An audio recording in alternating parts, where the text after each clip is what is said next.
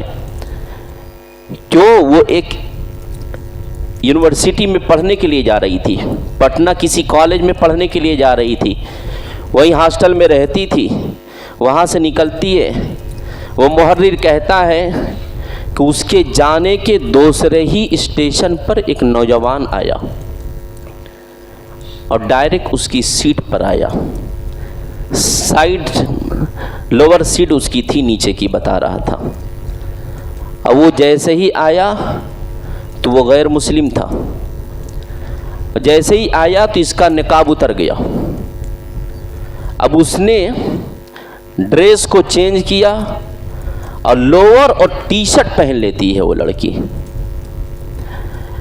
وہ محرر کہتا ہے دیکھ کر کلیجہ منہ کو آ جاتا ہے کہ باپ نے اپنی بیٹی کو ٹرین تک چھوڑنے کے لیے اس لیے آیا کہ اس کی بیٹی تعلیم حاصل کرنے کے لیے جا رہی ہے. ایک اسٹیشن کا سفر بھی طے نہیں آتا ہے، اس کا عاشق آتا ہے، لباس اسلام کو پس پشت ڈال دیا جاتا ہے، ہنود اور یہود و نصارہ کے لباس کو اپنا لیا جاتا ہے، اور پھر وہ اس طرح بیٹھ جاتے ہیں باہوں میں باہیں، ہاتھوں میں ہاتھ دے کر، جیسے کہ وہ میاں اور بیوی ہو. اس نے سوچا میں جاؤں، ان کو بتاؤں، بچی کو کچھ کہوں، لیکن کہہ بھی کیا سکتے ہیں؟ وہ ڈائریکٹ یہی جواب دے گی میرے پرسنل لائف میں آپ انٹرفیئر نہ کریں، آپ کو میرے لائف میں انگشت نمائی کرنے کی ضرورت نہیں ہے. جیسا کہ بہت سارے علاقوں میں ایسا ہوا، مدن پورہ تار تلے کی کسی بچی کو پکڑا گیا، گوری گچھ کی کسی بچی کو پکڑا گیا، اور جب ان کے والد سے کہا گیا کہ تمہاری بچیوں کو اس طرح دیکھا گیا ہے، یہ ویڈیو موجود ہے دیکھ لو، کہا میں مان ہی نہیں سکتا، میری لڑکی ہے یہ نہیں ہے ایسی. بتائیے یہ افسوس کی بات ہے کہ نہیں؟ ایک انسان غلطی کر رہا ہے لیکن ماننے کو تیار نہیں ہے. بھائی یہ نفس ہے، یہ نفس ہے. انسان کے نفس بکھر جاتے ہیں، بہک جاتے ہیں. میرے کہنے کا مطلب یہ ہے کہ ٹرین کی میں تھوڑی سی بات بتا دوں تاکہ آپ اسے سمجھ جائیں. وہ کہتا ہے کہ بہت ہی دل کو تھام کر میرا یہ سفر پورا ہوتا ہے. پٹنہ آتا ہے، جس کالج کا نام انہوں نے بتایا تھا، چونکہ میں پٹنہ سے برسوں سے رہا جانتا تھا، بجائے پٹنہ اسکول جانے کے، کالج جانے کے، اس نے آٹو کیا، میں بھی پیچھے آٹو کیا اور گیا. اور جانے کے بعد دیکھا کہ وہ کسی کالج میں جانے کے بجائے وہ کسی ہوٹل میں روم بک کیے جا رہے ہیں۔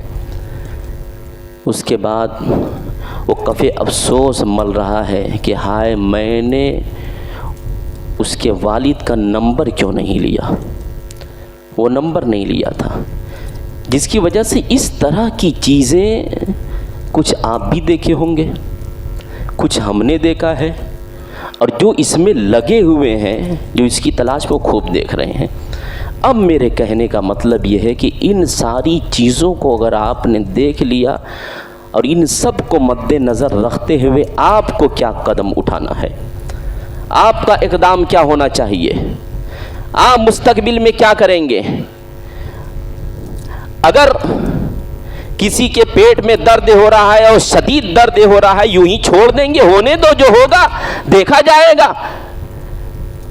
کسی کی آنکھ میں چبھن ہو رہی ہے، اس کو ویسے ہی چھوڑ دیا جائے گا؟ دل گھبرا رہا ہے، ڈاکٹر کے پاس لے جایا جائے گا، بھائی ڈاکٹر کو پیٹ دکھانا ہے، آنکھ دکھانا ہے، اس کا علاج کرانا ہے۔ اگر یہ بیماری آپ کے سامنے نظر آ رہی ہے تو آپ کو کیا کرنا ہے، ہمیں کیا کرنا ہے؟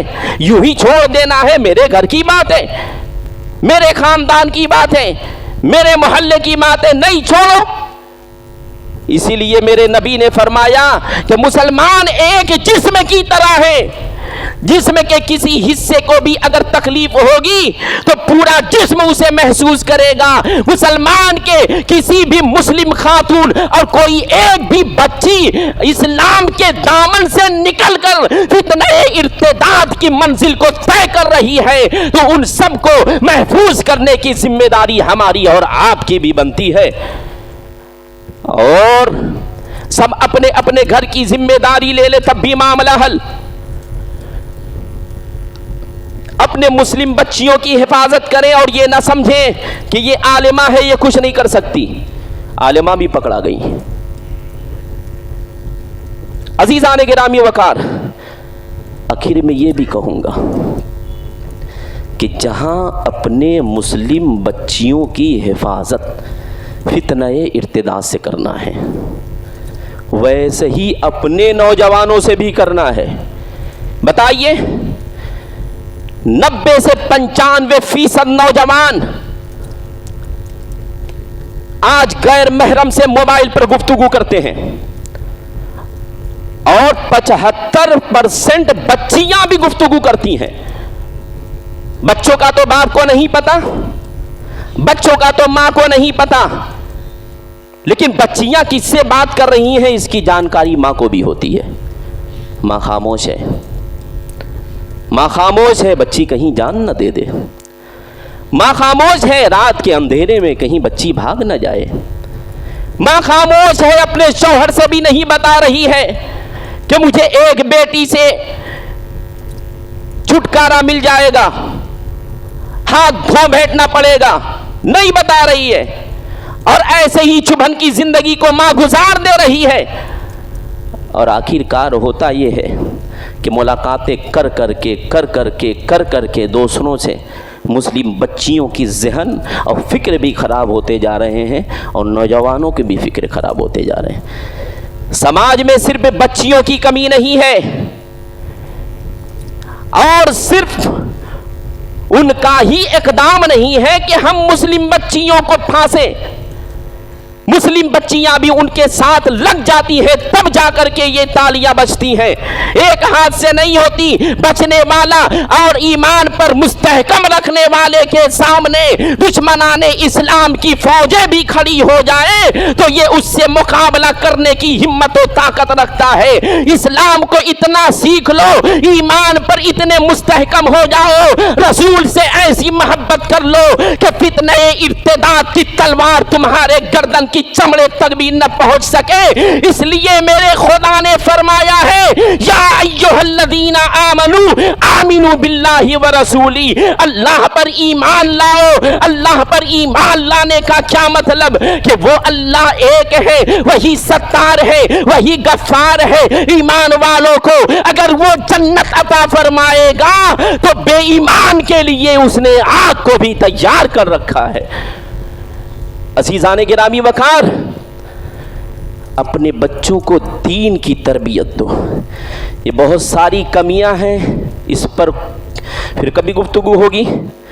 اپنی بچیوں پر نگہبانی کریں، بچیوں کو خامخواہ سہیلیوں سے ملنے کے لیے نہ جانے دیں. ان کی سہیلیاں اتنی نہیں ہیں، کبھی یہ بھی دیکھ لیا کریں کہ کیا وہ سہیلیاں بھی تمہارے گھر آتی ہیں یا صرف تمہاری ہی بہن اور بیٹیاں ان کے اپنی سہیلیوں کے یہاں جاتی ہیں. عزیزان گرامی وقار، اور میں آپ نوجوانوں سے بھی گزارش کروں گا، بہت سارے ایسے لوگ ہیں، ایک بیٹی کی حفاظت کے لیے بھائی کو بھی ذمہ دار بننا پڑے گا، باپ کو بھی ذمہ دار اور شوہر کو بھی ذمہ دار بننا پڑے گا. اور میرے رسول کی حدیث کو اپنے دل کی تختی پر نوٹ کر لو. رسول کونین نے ارشاد فرمایا ہے، کلکم رائن وکلکم مسئول عن رعیتہ. تم میں کا ہر ایک انسان ایک ذمہ دار ہے، ذمہ دار ہے. اگر آپ نے ذمہ داری کو، حق ذمہ داری کو نہ نبھایا تو ضرور تم گڈھے میں گر پڑو گے. آج اگر نوجوان بچے یہ سمجھیں کہ ہم اپنی بچیوں، اپنی بیٹیوں، اپنی بہنوں کی حفاظت کریں تو سب سے پہلے تم کو بھی ان غیر محرم عورتوں کے نمبر کو، ان لڑکیوں کے نمبر کو ڈیلیٹ کرنا پڑے گا. اپنے دل کو صاف اور ستھرا رکھنے کی کوشش کرو. جب تمہارا دل صاف ہوگا تمہاری بہنوں کے دل میں بھی وہ تاثیر پیدا ہو جائے گی. عزیزان گرامی وقار، آج کا باپ ہو کے بیٹا ہو، ماں ہو کے بہنیں ہو، بوا ہو کے خالہ ہو، سب کے سب کو پتا ہے میری لڑکی فلاں سے گفتگو کرتی ہے. کتنے تو ایسے ہیں جو بڑے ٹھاٹ سے بیان کرتے ہیں کہ میری لڑکی اس سے گفتگو کرتی ہے، اس کو سمجھائی ہے، اس کو بتائی ہے، اس کو دین سکھائی ہے. اے بھائی، تم بخت کو پتا بھی نہیں ہے کہ اسلام نے کسی عورت کے غیر محرم کے آواز تک، اپنی آواز کو غیر محرم تک پہنچانا بھی مذہب اسلام نے حرام قرار دیا ہے. اور میرے رسول کی حدیث، الحیاء من الایمان، حیا ایمان کا جز ہے. حیا کے دامن کو مذہب اسلام کے سماج کے لوگوں نے چھوڑا ہے. یہ حیا ایک ایسی چیز ہے، اسی حیا کو چھوڑنے کے بعد ہی یہ سارے فتنے جنم لے رہے ہیں. عزیزان گرامی وقار، اس لیے نوجوانوں تمہیں بھی سنبھلنے کی ضرورت. جو بزرگ ہیں، جو بال بچے والے ہیں، جو گھر کے گارجین ہیں، ان کی بھی ذمہ داری ہے کہ وہ اپنے بچوں کی نگہبانی کریں. ایک باپ کی ذمہ داری صرف پیسہ اور روپیہ کمانا نہیں ہوتا ہے، بچوں کو کھلانا نہیں ہوتا ہے، بچوں کو پہنانا نہیں ہوتا ہے. سب سے بڑی اس کی ذمہ داری ہوتی ہے بچوں کو دین کی تربیت دینا، جو یہی نہیں کر پا رہے ہیں. عزیزان گرامی وقار، اس لیے ہر کسی کو اپنی ذمہ داری پر نظر ثانی کرنے کی ضرورت ہے. ہمارا سماج کس طریقے سے نار کی طرف اور آگ کی طرف بڑھ رہا ہے، ہمیں اور آپ کو اس کا اندازہ نہیں ہو رہا ہے. اور اگر اسی حال پہ چھوڑ دیا گیا تو تم لاکھ محنتیں کرتے رہو، لاکھ مشقتیں کرتے رہو، لاکھ تمہارے چاہنے سے پھر کچھ ہونے والا نہیں ہے.